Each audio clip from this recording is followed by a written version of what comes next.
all their requirement is for glucose from a potential exogenous source is 10 grams per hour. Now, in a normal state, we can create this and produce it, and we do. One of the guys that I'm working with recently recorded a podcast. He completed an Ironman on zero carb and 70.3 a half Ironman on zero carb.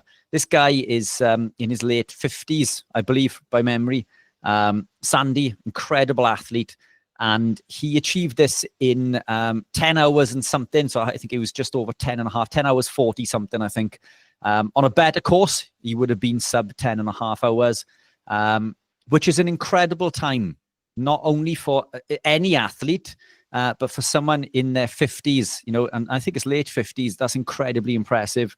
And the 70.3 he achieved in under sub 5 hours in non-ideal conditions on zero carb. And the reason that the 70.3 was more impressive was that we know that we can produce ketones and we know that we can produce glucose at a steady state for a prolonged period of time, a long endurance event, for example, such as an Ironman or a marathon. But then the half Ironman, even though it's half the distance, the intensity is higher because you're pushing harder, you're running faster, you're swimming harder, you're on the bike giving more.